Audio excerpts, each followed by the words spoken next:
I knew I wanted to mount Rosa. She was remarkable. She was the only woman I ever met that could instinctively lay down perfectly aligned north to south, wherever she was. It made me think maybe she had an obsession with Harry Dean Stanton in that movie Paris, Texas, but for some reason I never got around to asking her. But she was just my type. Not too sweet, a little dry. She had a memorable aftertaste. She was seductively complex. Her grandfather came from China to Arrowtown, New Zealand in the 1880s, right at the end of the gold rush era. He was 20. But because at that time, foreign women weren't allowed into the country, he had to leave his new bride back home alone. For decades, he lamented the loss of what he was certain was his one true love in life. That is, until quite unexpectedly in his 70s, he fell in love again. This time with a Maori woman, half his age. Now this third act, late in life love affair produced one child, Annika, who also late in life had her child, Rosa. The product of a one-night stand love affair that Annika had with an actor she met while he was reading a copy of the book Picnic at Hanging Rock, which coincidentally Peter Weir turned into a movie several years later.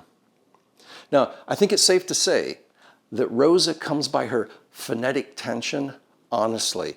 I mean, given the fact that her grandfather toiled for all those years plumbing the depths and the bowels of the earth in search of a heart of gold, and her mother, Annika, the strange admixture of people from two tribes on two continents, separated by immeasurably deep and strangely salty seas.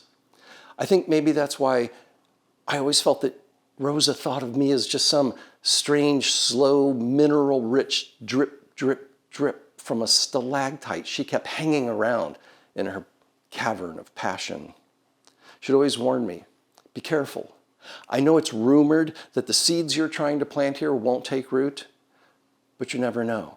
I come from a lineage of late-in-life progeny and unforeseen appearances. One afternoon while I was laying around in her arms, like spellbound in our mutual maceration, I was transfixed by how my member would change color depending on how long or short of a period of time I'd lean it against the flesh of her thigh.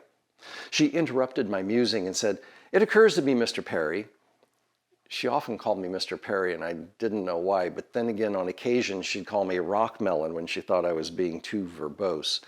Anyway, this afternoon, she said, "It occurs to me, Mr. Perry, you remind me of a character in search of a role in a play that hasn't even been written yet, that one day will be produced on the stage of a theater that burnt down 400 years ago."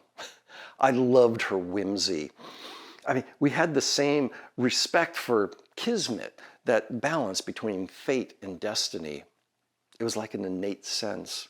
But still, I always had the feeling that one day she would certainly and as subtly disappear the same way she had first appeared in my life. Well, now that would just activate my insecure attachment disorder, so my inner child would plead with her, "Please, Rosa, don't forget about me." To which she would always reply, "Well, then do something memorable." If you're ever fortunate enough to meet someone as remarkable, be forewarned. The first taste is a trick.